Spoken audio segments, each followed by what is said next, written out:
Hi, ladies and gentlemen. Nice to have you along. Thank you for tuning in. You are listening to Red Ice Creations Radio. New and regular listeners, welcome. Good to have you along. My name is Henrik Palmgren. We are coming to you from the west coast of Sweden in Scandinavia.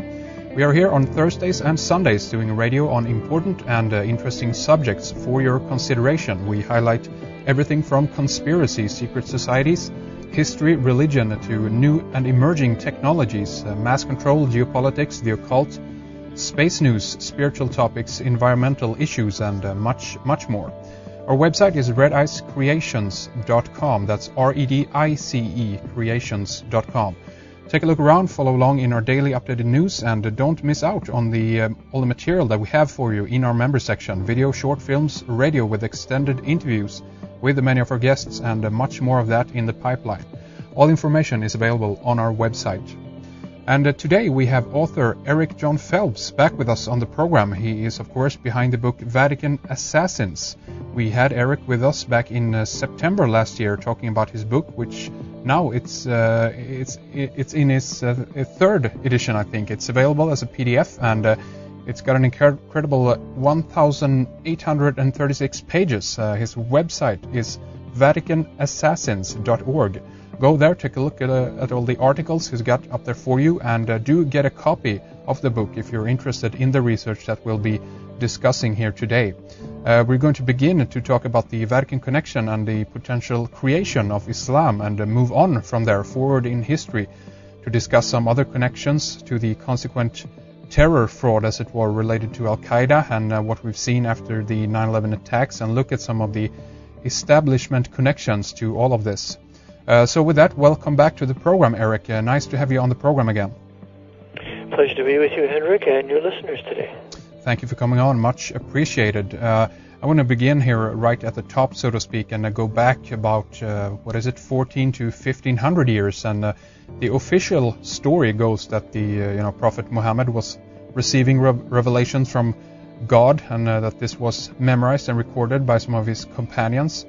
And this became as what we know as the Quran today. And Muhammad lived between, I think, 570 and 632 BC. To start right with that, Eric, do you think that story is a fraud, or is there some truth to that, you think? As far as as far as Islam being started by Muhammad, is that what the question is? That's right. Well, according to Alberto Rivera, and I believe his testimony in the Czech publication, The Prophet, I believe, and it can be substantiated from a few other sources, that Islam is a creation of the Vatican through the Augustinian monks of North Africa, and that they were the ones who were responsible ultimately for the rise of Muhammad, and that they tutored him also. And the purpose for Islam being created by the Vatican was, number one, to block the true gospel of the Lord Jesus Christ to the Arab people. Number two, to use the Arab peoples for the killing of the racial Jews throughout Arabia and North Africa, and also to use the Arab peoples for the killing off of true Bible-believing Arabs and racial Jews, and even some black Africans in northern Africa, going all the way across North Africa to invade Spain finally, and to kill off the Arians who denied the Roman Catholic, the papal Trinity, as opposed to the biblical Bible-based Trinity. And so that's why the Muslims occupied Spain, and for nearly some 700 years. So the purpose for the Vatican in creating Islam was to use Islam as a sword of the church to kill off the enemies of the papacy, while at the same time keeping an arm's distance, the papacy keeping an arm's distance from this killing, so it looks like the Vatican is innocent, and it's that evil, wicked Islam that's doing it apart from any papal control. Right. So I get into this in a CD that I have just finished. I use it at the conspiracy conference in June of this year, and I wasn't happy with it. I had put in probably 900 hours in it, and it wasn't a good contrast for a overhead for a PowerPoint. So I added 100 more slides. I completely redid the contrasting. I enlarged the letters, and I finished it about 3 weeks ago. So I have 1,000 hours over in the production of this CD PowerPoint that I get into these points that your listeners can purchase, and then they too can begin to present this to their friends. And it's very user-friendly. The person doesn't have to know anything about it. It's all self-explained with lots of good pictures and illustrations, 412 slides or PowerPoints. But and that is available at your website, I guess, then? It's available on my website. Just contact me through the website, and it's 20 Federal Reserve notes plus shipping. And I don't know what the shipping would be in Sweden, but I'll just have to figure that out when I get an order. Beautiful, yeah. It's affordable, and I regard it as a tremendous sequel to my book. And by the way, I do have Vatican Assassins now in book form. It's 13 pounds. It's 9.5 by 12. It's 5 inches thick. And so it would cost something to ship, but it is now in one book form, so if anybody would want to have the book, they can also order that too. It's 325 Federal Reserve notes plus shipping, so that's available. And then I have my Jesuit Watch newsletter that comes out bi-monthly, 6 issues per year. That is now available too, and that's 40 Federal Reserve notes a year. And please forgive me by using the term Federal Reserve notes. They're not dollars. I understand. They're Federal Reserve notes, so in being a Bible believer, I should be honest about what the notes we're using, so that's in fact what they are. Well, it's good to clarify that. That gives a kind of a mental reminder of what it is you guys are dealing with over there, so to speak. So that's a good one. Right. The Pope's Federal Reserve Bank with the Pope's Federal Reserve notes, and the Federal Reserve notes are nothing more than indulgences, evidences of debt, so we can go out and sin and incur debt to be more indebted to the Federal Reserve Bank controlled by the Knights of Malta. There you go. Okay, let's get back on track here, Eric, and talk a little bit more about you mentioned the Augustinian monks. Do you think that they are potentially then responsible for pinning down the Quran, or do you think that this was actually written by an historical character like Muhammad? No, Muhammad was an illiterate. He couldn't write. So it was done by others, just like Mein Kampf was written by others. Hitler was not an author. He never wrote a book. He didn't have the capacity. So it's the same way with Muhammad. So it was written for Muhammad, and I'm convinced that priests of North Africa had a hand in writing it. And you can find many of the tenets in the Quran to be the exact same tenets of the Roman Catholic canon law. For example, one of the tenets of Islam is that those who do not believe in the false prophet Muhammad are what are called infidels. Well, in Romanism, in the teaching of the canon law, if you're not a member of the Roman Catholic Church, if you don't believe in the false prophet, the Pope, because the Pope considers himself a prophet, if you don't believe in the Pope, you're a heretic. So what is deemed an infidel in Islam and worthy of death is deemed a heretic in canon law and worthy of death. Right. Here's another. With me there? Yeah. So here's another parallel. In Islam, they have what are called jihads. Right. And a jihad is a holy war. In Romanism, you have what are called crusades. They are holy wars. Same exact thing. In Islam, you have a man of blood founding Islam, Muhammad. Very immoral man, had many wives, illiterate. He is. There's a book available by Chick Publications, who talks of a former Muslim who truly converted to Christ and born again. He tells the true story about Muhammad, and you can get that from Chick Publications. But in Islam, you have Muhammad founding Islam, at least openly, and in Romanism, you have Constantine founding Roman Catholicism. Right. Remember, Roman Catholicism doesn't exist one day prior to 325 A.D. Right. Roman Catholicism was created at the Council of Nicaea through Constantine. So you have this parallel between Muhammad, Constantine, heretic, infidel, heretic, jihad, crusade. They have central cities. With Romanism, you have Rome as a central city. In Islam, you have Mecca as a central city. So these parallels are identical. And we should not be surprised, therefore, because the papacy existed almost 300 years before Islam. Islam was founded in 610 AD. Romanism was founded in 325. The first pope is Siricius, and about 399 he's called pope.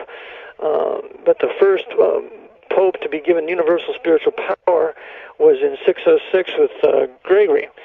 So you have the establishment of Romanism with all of its beginning powers and universal spiritual power over every human creature 4 years before the founding of Islam. And the papacy could not reach to Arabia to carry out its decrees. So it created what is called the second son.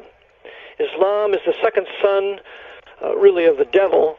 And so Islam, being an extension of Romanism, it would carry out the essential doctrines of Rome under the guise of another religion. Interesting. And, the question, of course, is, and you brought this up, why because, again, on the surface, for someone who is, new to a subject like this, can't get it through, why would the Vatican be instrumental in creating an enemy of the Christian faith? Because that goes, obviously against logic. But what you were saying here, and to clarify that again, is that they're using this in order to create this dichotomy, if you will, of these warring factions. And in such a war with such huge battles going on, you can consequently control populations better. You can kill off a lot of people that you want to get rid of. Is that correct, Eric? That's correct. And the other thing we want to remember is we always must define true Bible-based Christianity as those people who believe that the Lord Jesus Christ, the Son of God, died for their sins according to their scriptures, was buried and rose again and coming back. And the Bible is the final authority for faith and practice of a true Christian. Romanism, on the other hand, has never been Christian. It is not Christian. It will never be Christian. It is papal mystery Babylon religion, as I show in this CD that's available that I mentioned. So Romanism is not Christian. Only true Bible-believing people who hold the Bible as their final authority of faith and practice, like the old Lutheran Church that was so prevalent in Sweden, which gave the Swedish people victory during the 30 Years' War led by the great Gustavus Adolphus. That kind of Bible-based Christianity that Gustavus adhered to was what made a nation great. So we must always distinguish between pagan Romanism and Bible-based, true, primitive, first century and Reformation Christianity. One other thing that comes up, as a consequence to this, the reason why I wanted to address the background potentially of this is that this has progressed and continued up into our time, so to speak. We have, of course, something called the Muslim Brotherhood, and there's many authors that have written about the connections between the Muslim Brotherhood, the Nazis, and even progressing up from that up to Al-Qaeda. Have you looked into these connections as well, Eric? Sure. To first talk about the Muslim Brotherhood, you must talk about the Masonic Grand Orient Lodge of Cairo and Istanbul. Those two lodges in the Near East are the most powerful Muslim lodges. Out of the Grand Lodge in Cairo comes the Muslim Brotherhood. And the Black Pope, the Jesuit general who controls the White Pope, Pope Benedict XVI, is the Black Pope through his army of Jesuits that controls all Freemasonry, be it Scottish Rite in the West or Grand Orient in the East, and therefore he controls all the leaders out of Grand Orient Freemasonry, which include the Islamic leaders. For example, Saddam Hussein was one. Another one was King Hussein of Jordan. Another one was Ataturk of Turkey. Another one is Muammar Gaddafi of Libya. All these Muslim leaders are high-level Grand Orient Freemasons, and thus they are controlled by the Vatican. So the Masonic connection to the Muslim Brotherhood can never be overlooked. Second of all, we know that after World War II, that many of your top Nazis were brought out of Europe by means of the Jesuits using their Vatican rat lines, also called the Odessa. And many of these top Nazis went into the Near East. They went into Egypt. Dirlewanger, who was one of the heads of the Einsatzgruppen groupies in the East, he went into Cairo. And then you have a couple who went into Damascus. But you have these high Nazi SS officers that have gone down into these Muslim nations and aided and abetted and been helpful in establishing the Muslim Brotherhood. We have the PLO. The PLO is led by Yasser Arafat. His uncle was Hajj Amin al-Husseini. He was a Freemasonic hoodlum, a Muslim, who was made the Grand Mufti of Jerusalem by Herbert Samuel. And Herbert Samuel was a Masonic Jew in England, in Britain, and because Britain had command of that land, breaking up the Ottoman Empire after World War I, they set up all their puppets in the new countries that they created. And one of their puppets for the Grand Mufti of Jerusalem was Hajj Amin al-Husseini. He was a Freemason. So the Jesuits in control of Britain and America for the entire duration of the 20th century set up all these Muslim leaders who were high-level Freemasons, secretly subordinate to the Pope. Now, Eric, explain to us again and clarify for us the connection there between Freemasonry and the Vatican, because again, on the surface, a lot of people looking at this, they recognize the most of the Freemasonic brands. It's more clinging to a Protestant faction than to a Catholic one. But explain that for us, and what is the connection there? Okay, remember that the Vatican always has an outward policy, but it is false. And then it has a secret policy, and that is the true policy. So the open policy of the papacy has, for the last 200 years at least, been anti-Masonic. That no Roman Catholic, at least till John Paul II made it okay for Roman Catholics to join the lodge, but that no Roman Catholic could join the Masonic lodge or else he would be excommunicated. Yeah. That was, are you with me there? Yeah. That's the open policy, or was the open policy of the Vatican till John Paul II. The real policy is that the Jesuits wrote the first 25 degrees of the Scottish Rite Freemasonry in 1754 in the College of Clermont in France, Paris, France. I have that documented from a Masonic source, and it's in my book. So the Jesuits, in creating Scottish Rite, the first 25 degrees, they then created the 8 rites after that with Frederick the Great, when Frederick the Great, who was the head Freemason on the continent, protected the Jesuit order when Pope Clement suppressed the Jesuits with a papal bull in 1773, abolishing and extinguishing the Society of Jesus forever. And so it was Frederick II, or the Great, of Prussia, and it was Catherine II, the Great, of Russia, who were these two monarchs protecting the Jesuits during their 41-year suppression from 1773 to 1814. And during this time, the Jesuits were the masters of high-level Freemasonry, and they used their Grand Orient Masonic Lodge, in particular, on the continent, to foment and ignite the French Revolution. Right. And in igniting the French Revolution with Robespierre, who was Jesuit trained, the Jesuits then eliminated thousands of their enemies, including many Dominican priests, and then they brought Napoleon Bonaparte to power from Corsica. Yeah. And the Jesuits had been suppressed by the Pope. They had been expelled from South America. So some 2,000 Jesuits had been sent back from South America, from Paraguay and the holdings of Portugal and Spain, because the Portuguese and the Spanish monarchs suppressed them out of their countries and out of all their holdings. So some 2,000 Jesuits were sent back to Rome, and they then populated the island of Corsica off the coast of France. Well, it's no coincidence that Napoleon would arise from Corsica.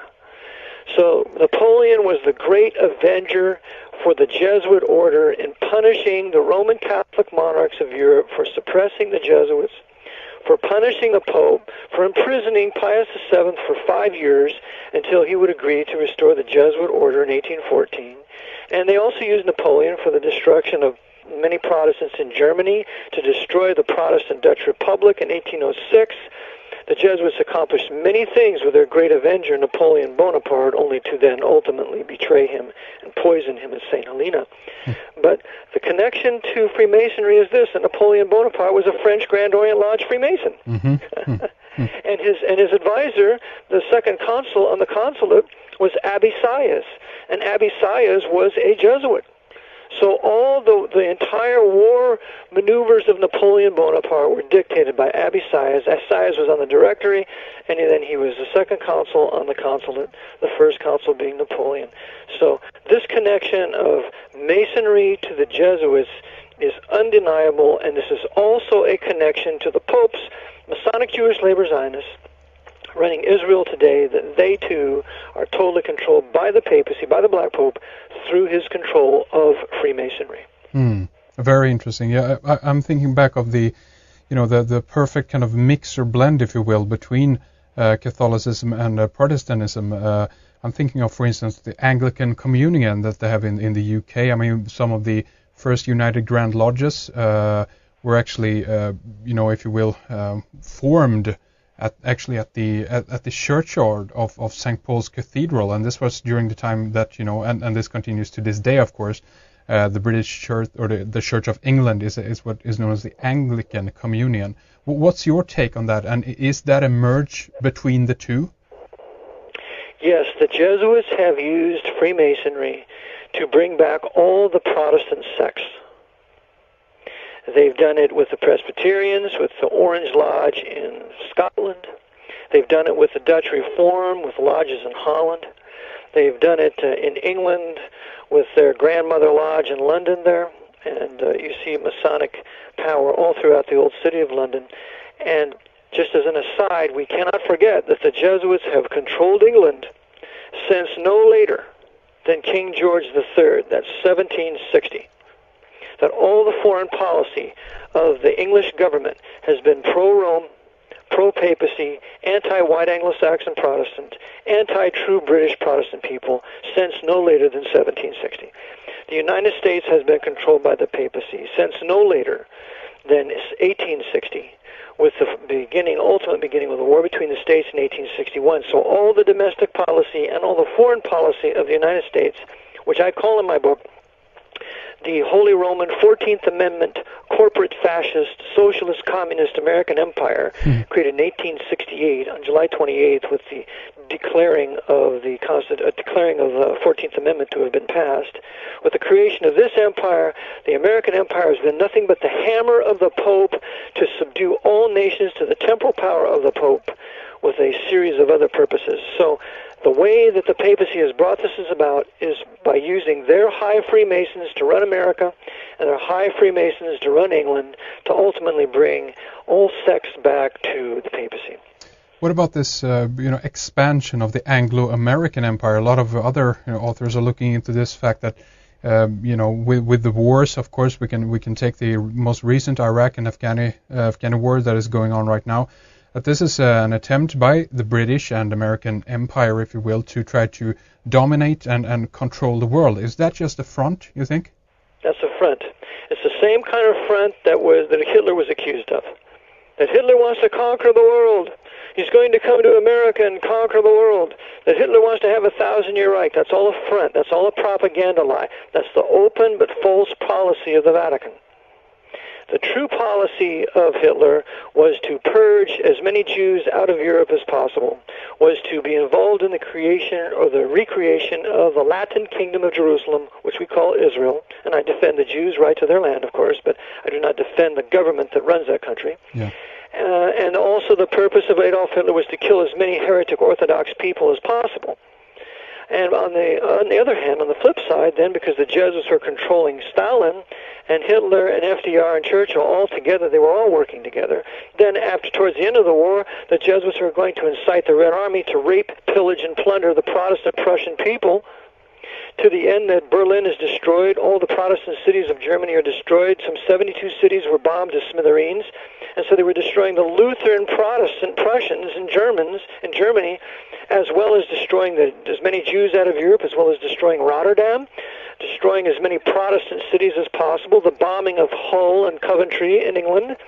So it was a tremendous pincer movement on behalf of the Jesuits controlling both sides, to the end now that Hitler never really wanted an empire. He hated the German people. He betrayed them many times.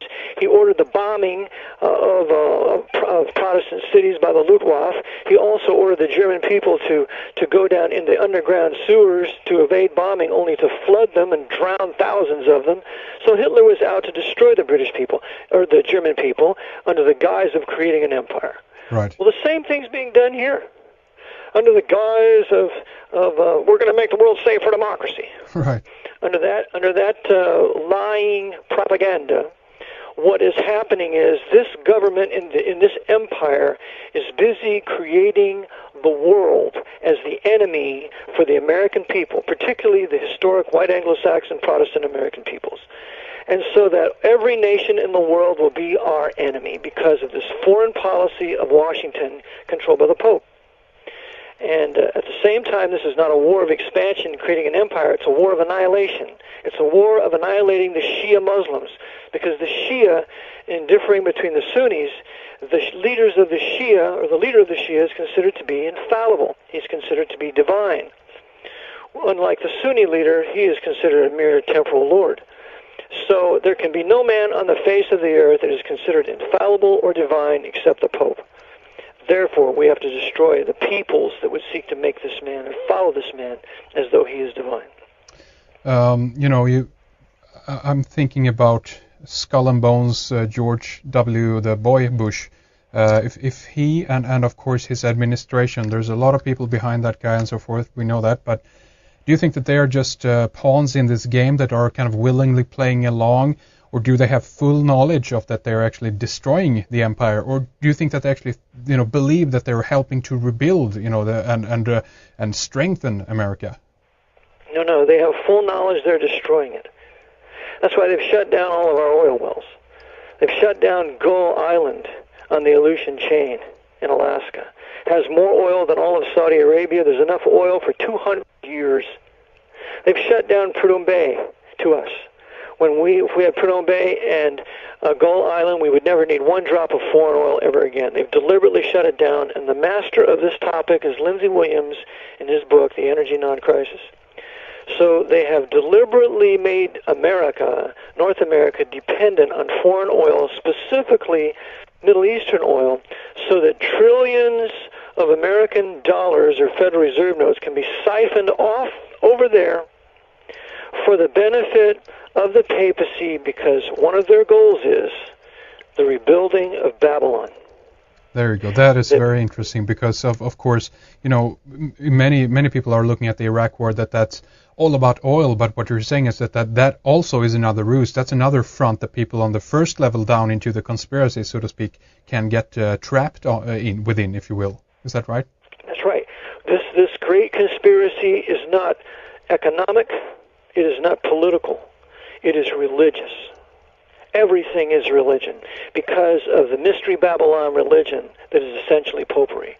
And so everything they do is based on a Mystery Babylon, pagan Roman Catholic reason. And one of the things they want to do, as controlled by the Jesuits, because remember the Black Pope controls the papacy, is the rebuilding of the ancient city of Babylon, and the beginning of its building is Dubai. Really? So that's correct. Dubai is the beginning of rebuilding of the ancient area called Babylon, and the treasure city, the huge commercial treasure city of Babylon, according to Jeremiah 51, Revelation 18, Isaiah 14, Babylon must be rebuilt because the ancient Babylon was never destroyed as the Bible says it has to be destroyed. The Bible says the city of Babylon has to be destroyed in 1 hour by fire. Well, ancient Babylon was never destroyed. So therefore, there must be a Babylon to be rebuilt in the future that will be destroyed this specific way. And so therefore we are beginning to see the building of ancient Babylon. America is going to be in Iraq for many, many more decades. They're building the largest embassy in the world there in the Green Zone. Mm-hmm. There's 14 American bases there. There is no intention of leaving for a long, long time because it's a war of annihilation against the Shia Muslims, to the end that when this is finished, when this papal crusade is finished, then the Vatican will be able to begin to rebuild its commercial capital of the world, which will be situated on the Euphrates River, the ancient city of Babylon. And you mentioned Dubai. That's very interesting, I think, because a lot of progress, so to speak, has been going on down there. And I mean, the cities, some of the cities that they're building up are just, they're incredible, actually, if you look at them. So I've seen some picture of it. And it's incredible. It is. Absolutely. And, excuse me?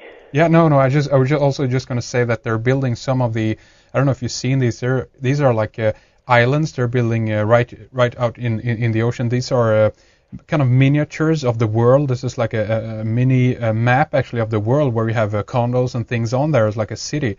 And there's numerous things that they're doing. They're bringing in kind of new technology type cities that are intelligently controlled. You have like an RFID infrastructure throughout the entire city. This is incredible. Yeah, and this, according to the Bible, Babylon, the city of Babylon, will be the commercial center for the coming Antichrist, for the coming beast, who I show in my book. Is a coming pope, the final pope who will be killed. He will come back to life. He will destroy the Vatican with the 10 military kings that he has in Europe.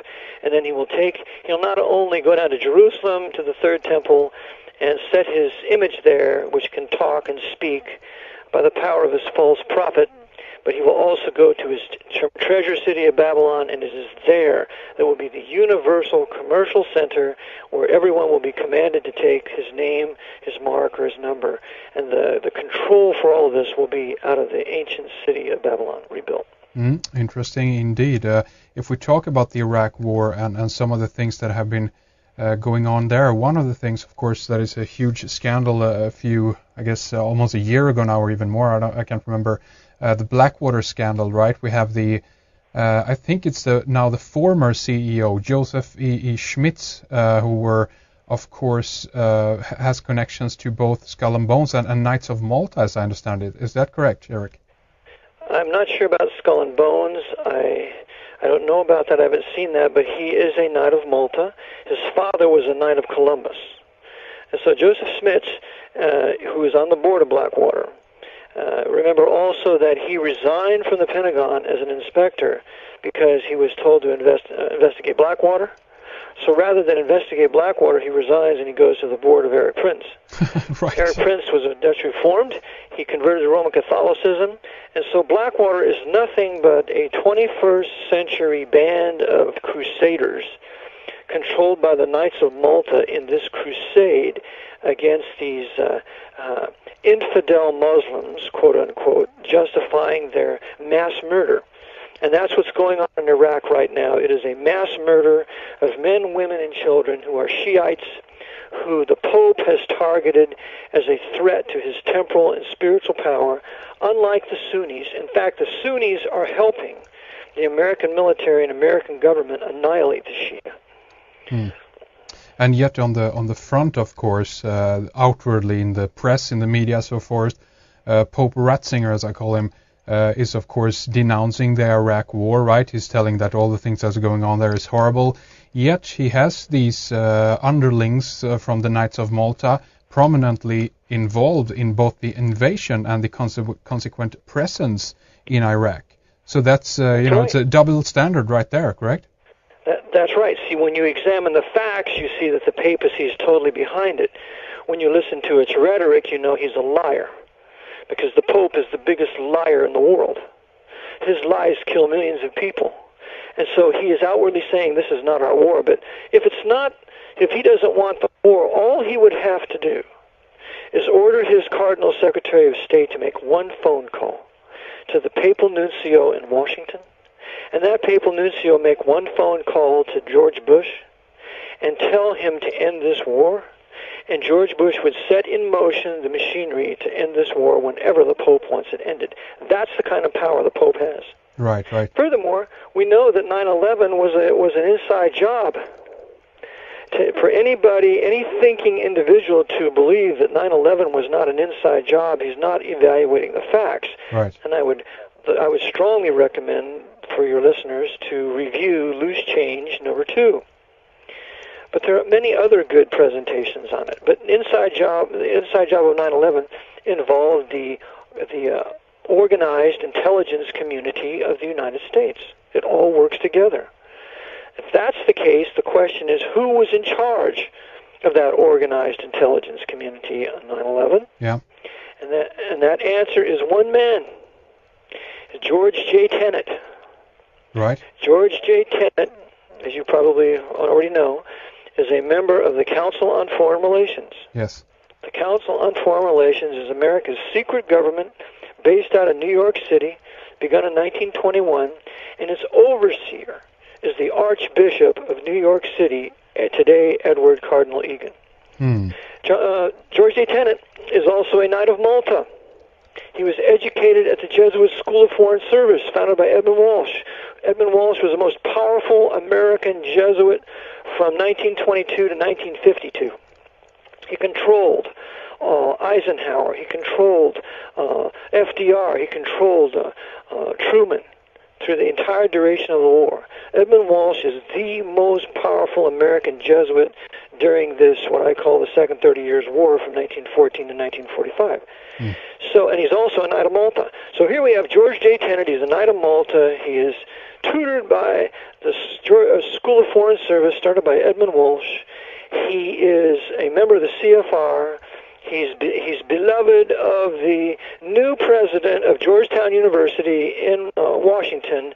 That new president is not a Jesuit. He is a Knight of Malta, John de Goya, and he's also a CFR member. So when you add it all together, it was Archbishop Egan of New York City who ordered 9/11. It was carried out by DCI, Director of Central Intelligence, George J. Tenet, who was also a national security advisor. And then to cover his tracks and make him not the center point of any attention, he resigns from the CIA. So that's how they cover their tracks in this.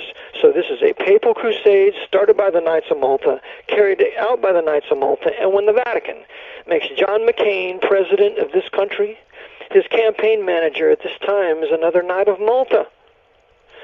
So they are fully intending to continue this crusade, and they're going to do a few more things in this country that are going to be to justify the continuation of it. And so what you're saying is that this was used, 9/11 then, this was used as a catalyst to enter into the Middle East again and start up another holy crusade, right? That's right. This is just as much of a crusade as the 9 crusades during the Dark Ages. And this crusade is, of course, oil is involved. That's the cover, and making money for Halliburton and other major corporations controlled by the Knights of Malta, because they're not only going to kill off this Shia population, they're going to make billions of dollars for themselves and also pave the way for the rebuilding of Babylon. But the other thing is they're going to secure Israel, which they call the Latin Kingdom of Jerusalem. Now, as I cover on my CD, the Latin Kingdom of Jerusalem began in 1099 and it ended in 1291. And the Latin Kingdom of Jerusalem was intended by the Pope to be his place of universal worship, but in the providence of God, the Pope really never got power over that kingdom. So what happened was, with the end of the Latin Kingdom of Jerusalem in 1291, in 1291, then the Vatican wanted to have another crusade or so, but they always wanted to take it back, but they never could.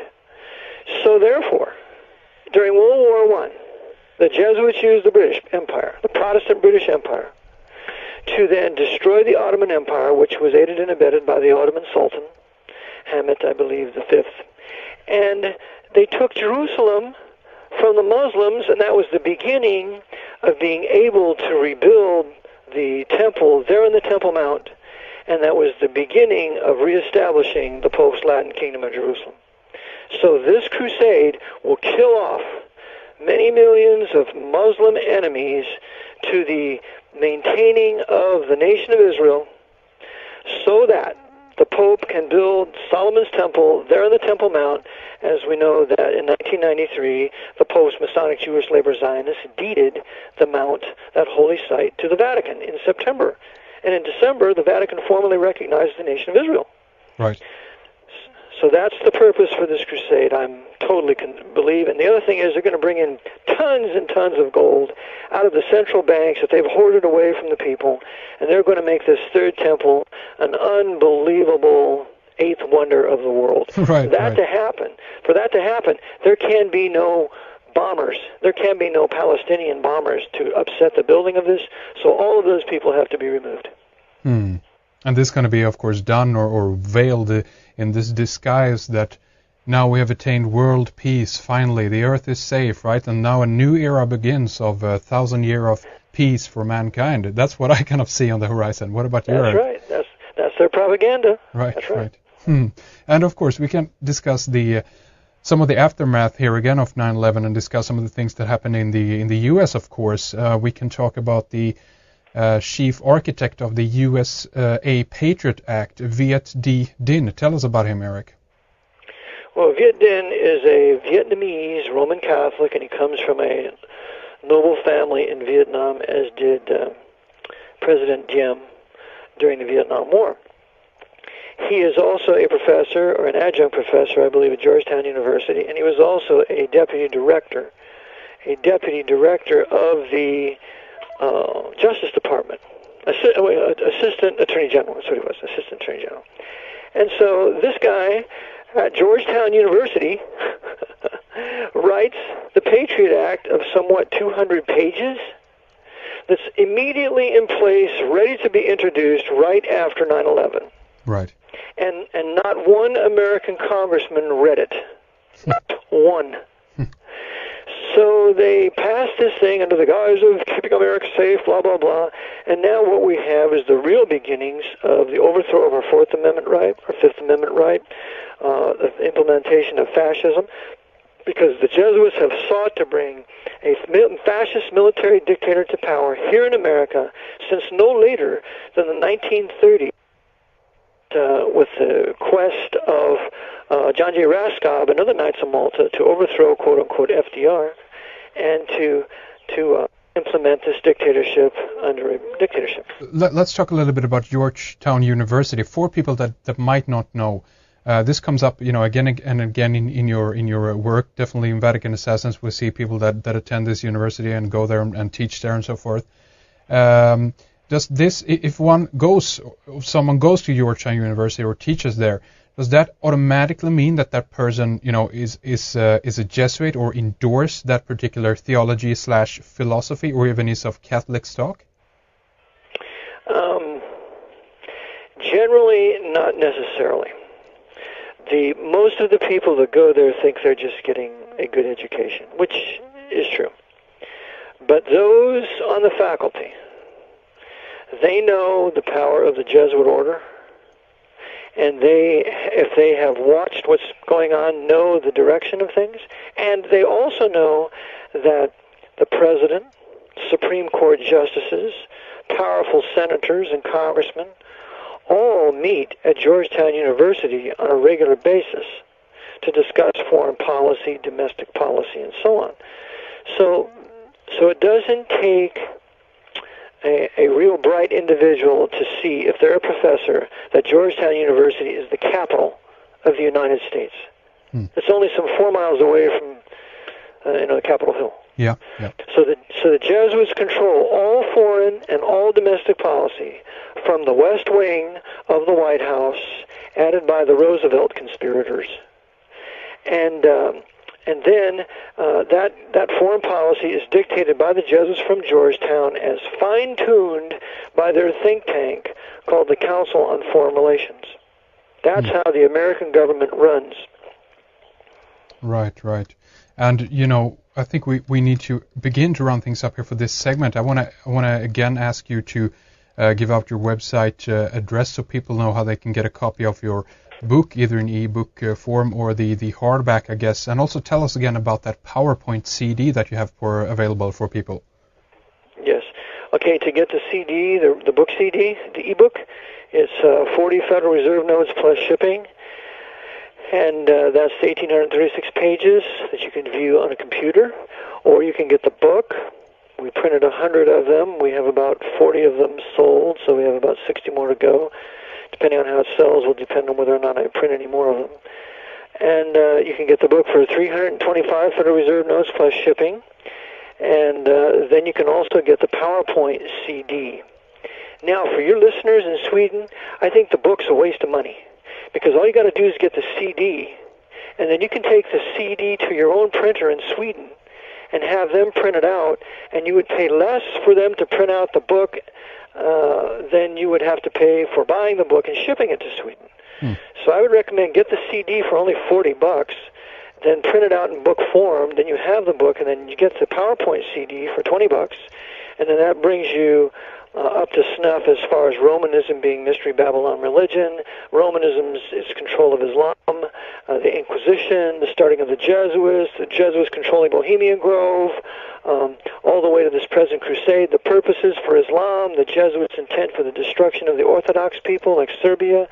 All of that's tied into this extensive CD. It will take you 2.5 hours to view it. But with that, in conjunction with the book CD or the ebook, you will have the whole package, a wonderful workbook, so to say, that you can then build on your knowledge as you discover new facts. So it keeps the reader up to snuff. And then I have my newsletter that you can get for 40 Federal Reserve notes a year, which is every other month, bi-monthly.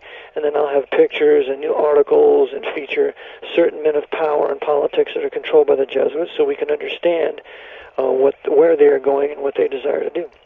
The website again is VaticanAssassins.org. Do check it out.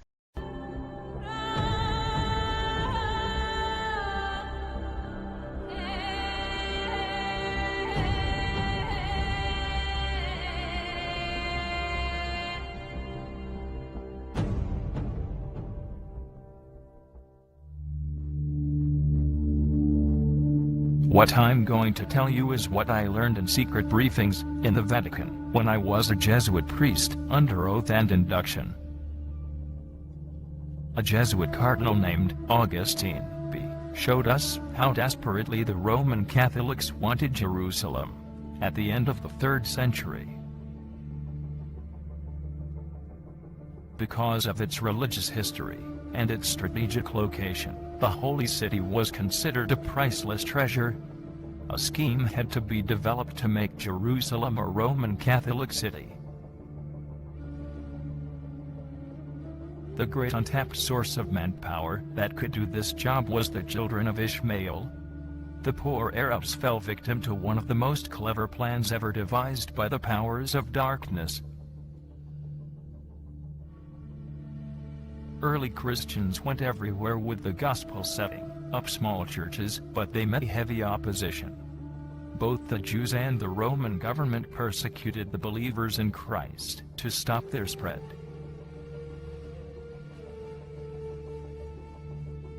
But the Jews rebelled against Rome, and in 70 AD, Roman armies under General Titus smashed Jerusalem and destroyed the great Jewish temple, which was the heart of Jewish worship, in fulfillment of our Lord's prophecy in Matthew 24:2.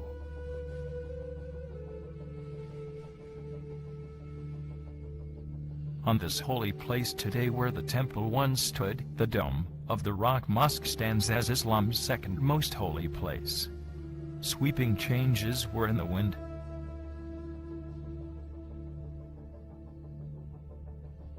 Corruption, apathy, greed, cruelty, perversion, and rebellion were eating at the Roman Empire, and it was ready to collapse.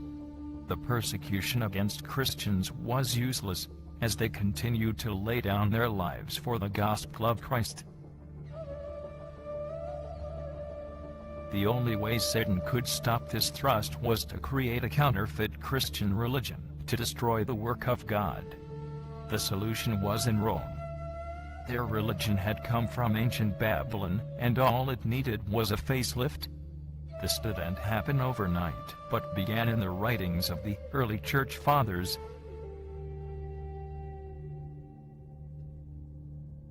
It was through their writings that a new religion would take shape. The statue of Jupiter in Rome was eventually called St. Peter, and the statue of Venus was changed to the Virgin Mary. The site chosen for its headquarters was on one of the 7 hills called Vaticanus, the place of the divine serpent, where the Satanic temple of Janus stood. The great counterfeit religion was Roman Catholicism, called Mystery Babylon the Great, the mother of harlots and abominations of the earth, Revelation 17:5.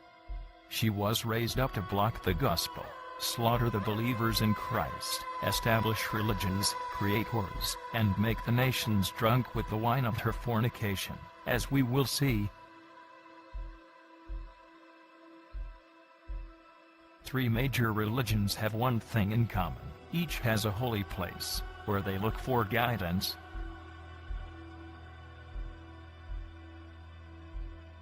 Roman Catholicism looks to the Vatican as the holy city. The Jews look to the Wailing Wall in Jerusalem.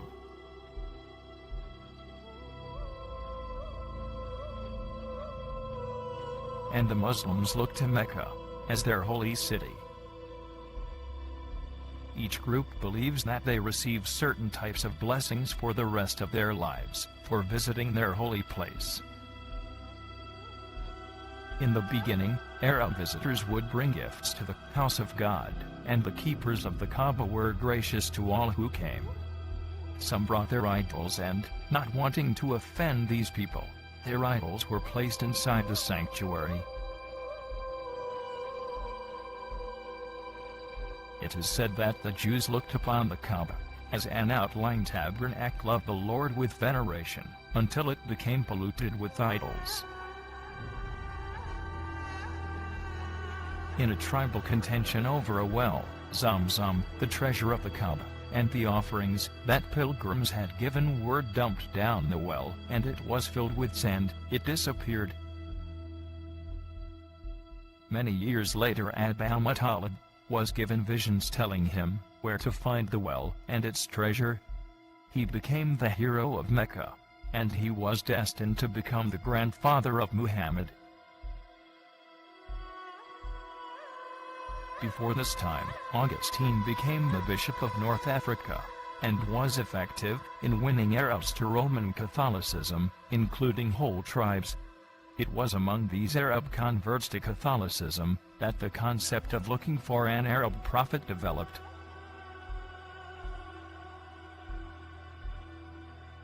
Muhammad's father died from illness, and sons born to great Arab families in places like Mecca were sent into the desert to be suckled and weaned, and spend some of their childhood with Bedouin tribes for training, and to avoid the plagues in the cities.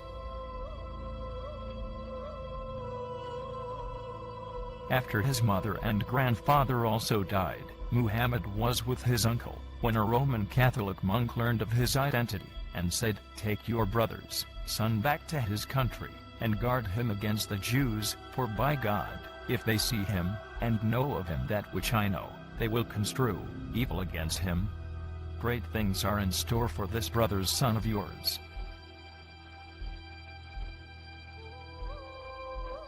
The Roman Catholic monk had fanned the flames for future Jewish persecutions at the hands of the followers of Muhammad.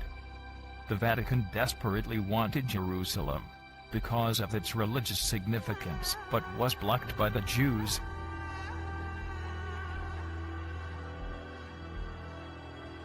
Another problem was the true Christians in North Africa, who preached the gospel.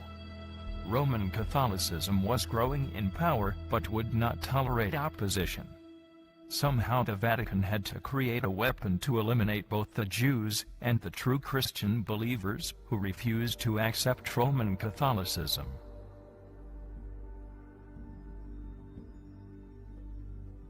Looking to North Africa, they saw the multitudes of Arabs as a source of manpower to do their dirty work. Some Arabs had become Roman Catholic and could be used in reporting information to leaders in Rome. Others were used in the underground spy network to carry out Rome's master plan to control the great multitudes of Arabs who rejected Catholicism.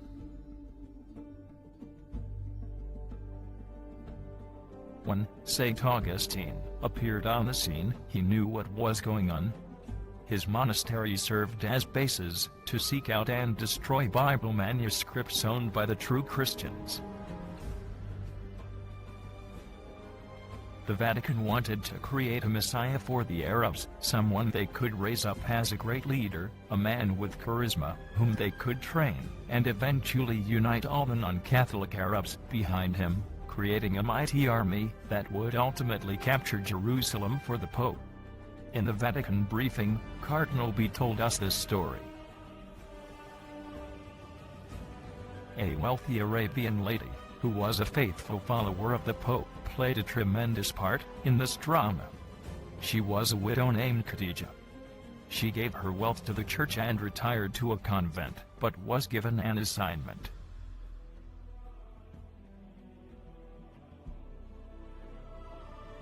She was to find a brilliant young man, who could be used by the Vatican to create another religion, and become the Messiah for the children of Ishmael.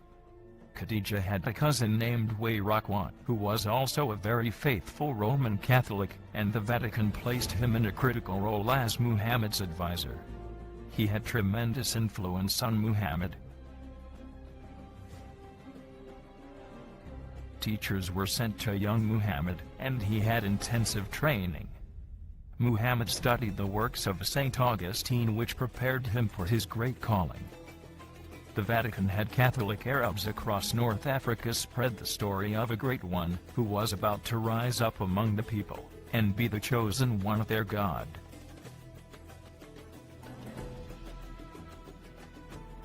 While Muhammad was being prepared, he was told that his enemies were the Jews and that the only true Christians were Roman Catholic.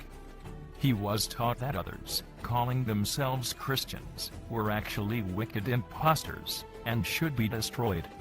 Many Muslims believe this. Muhammad began receiving divine revelations, and his wife's Catholic cousin VATICAN helped interpret them. From this came the Quran. In the 5th year of Muhammad's mission, persecution came against his followers because they refused to worship the idols in the Kaaba. Muhammad instructed some of them to flee to Abyssinia, where Negus, the Roman Catholic king, accepted them because Muhammad's views on the Virgin Mary were so close to Roman Catholic doctrine. These Muslims received protection from Catholic kings because of Muhammad's revelations.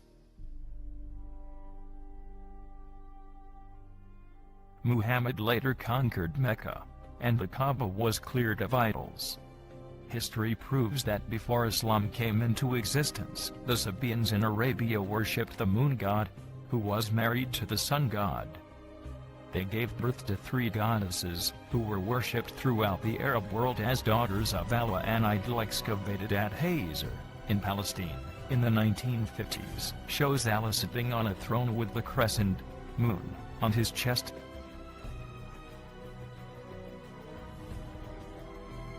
Muhammad claimed he had a vision from Allah and was told, "You are the messenger of Allah." This began his career as a prophet, and he received many messages. By the time Muhammad died, the religion of Islam was exploding. The nomadic Arab tribes were joining forces in the name of Allah and his prophet, Muhammad.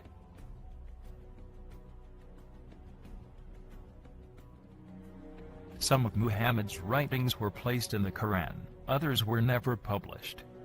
They are now in the hands of high-ranking holy men, ayatollahs, in the Islamic faith. When Cardinal B shared with us in the Vatican, he said, "These writings are guarded because they contain information that links the Vatican to the creation of Islam. Both sides have so much information on each other that if exposed, it could create such a scandal that it would be a disaster for both religions." In their holy book, the Quran, Christ is regarded as only a prophet. If the Pope was his representative on earth, then he also must be a prophet of God. This caused the followers of Muhammad to fear and respect the Pope as an other holy man.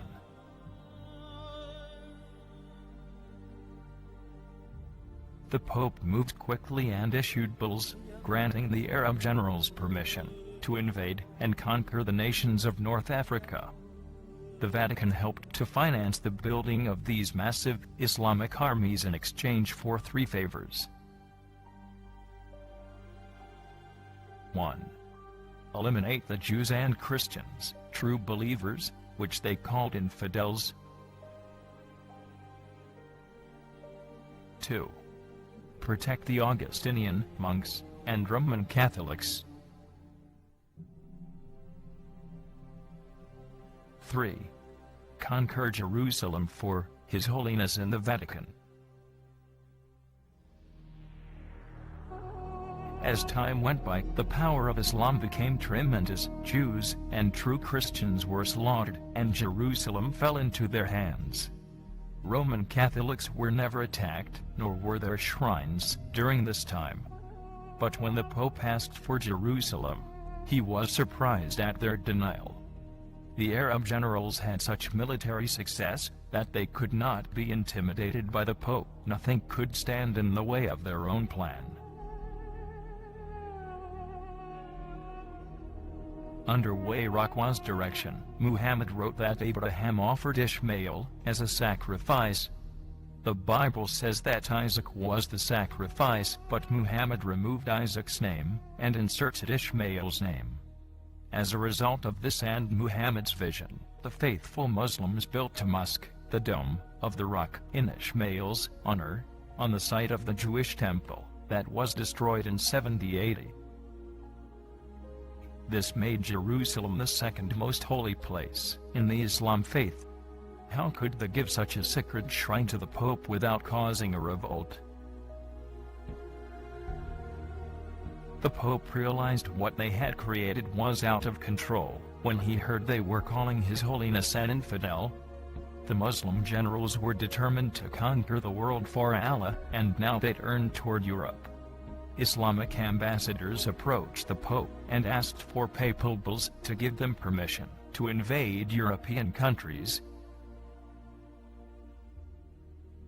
The Vatican was outraged. War was inevitable. Temporal power and control of the world was considered the basic right of the Pope. He wouldn't think of sharing it with those whom he considered heathens.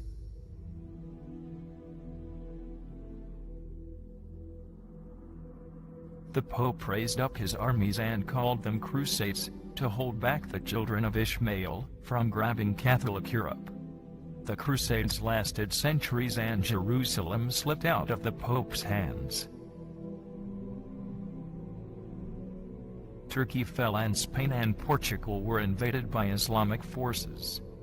In Portugal, they called a mountain village Fatima in honor of Muhammad's daughter, never dreaming it would become world famous. Years later, when the Muslim armies were poised on the islands of Sardinia and Corsica to invade Italy, there was a serious problem. The Islamic generals realized they were too far extended. It was time for peace talks. One of the negotiators was Francis of Assisi. As a result, the Muslims were allowed to occupy Turkey in a Christian world, and the Catholics were allowed to occupy Lebanon in the Arab world. It was also agreed that the Muslims could build mosques in Catholic countries without interference, as long as Roman Catholicism could flourish in Arab countries. Cardinal B. told us in Vatican briefings that both the Muslims and Roman Catholics agreed to block and destroy the efforts of their common enemy, Bible-believing Christian missionaries. Through these concordats, Satan blocked the children of Ishmael from a knowledge of Scripture and the truth. A like control was kept on Muslims, from the Ayatollah down through the Islamic priests, nuns, and monks. The Vatican also engineers a campaign of hatred between the Muslim Arabs and the Jews. Before this, they had coexisted peacefully. The Islamic community looks on the Bible-believing missionary as a devil who brings poison to the children of Allah. This explains years of ministry in those countries with little results.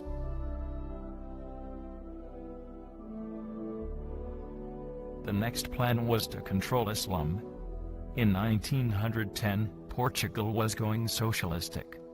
Red flags were appearing, and the Catholic Church was facing a major problem. Increasing numbers were against the Church. The Jesuits wanted Russia involved, and the location of this vision at Fatima could play a key part in pulling Islam to the Mother Church. In 1917, the Virgin appeared in Fatima. The Mother of God was a smashing success, playing to overflow crowds. As a result, the socialists of Portugal suffered a major defeat.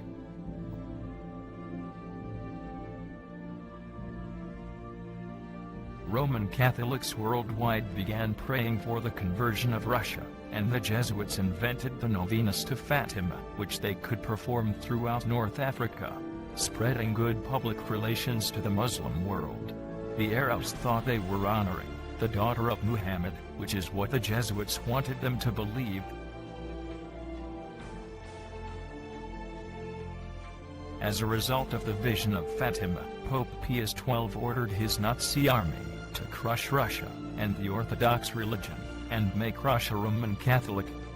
A few years after he lost World War II, Pope Pius XII startled the world with his phony dancing sun vision to keep Fatima in the news.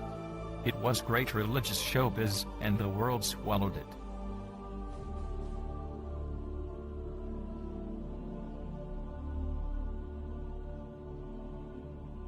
Not surprisingly, Pope Pius XII was the only one to see this vision. As a result, a group of followers has grown into a Blue Army worldwide, totaling millions of faithful Roman Catholics ready to die for the Blessed Virgin.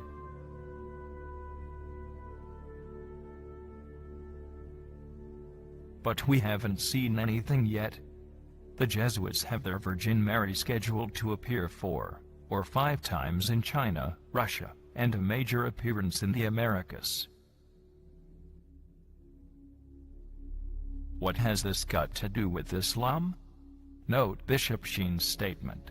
Our Lady's appearances at Fatima marked the turning point in the history of the world's 350 million Muslims. After the death of his daughter, Muhammad wrote that she is the most holy of all women in paradise, next to Mary. He believed that the Virgin Mary chose to be known as Our Lady of Fatima as a sign and a pledge that the Muslims who believe in Jesus Christ's virgin birth will come to believe in his divinity. Bishop Sheen pointed out that the pilgrim virgin statues of Our Lady of Fatima were enthusiastically received by Muslims in Africa, India, and elsewhere, and that many Muslims are now coming into the Roman Catholic Church.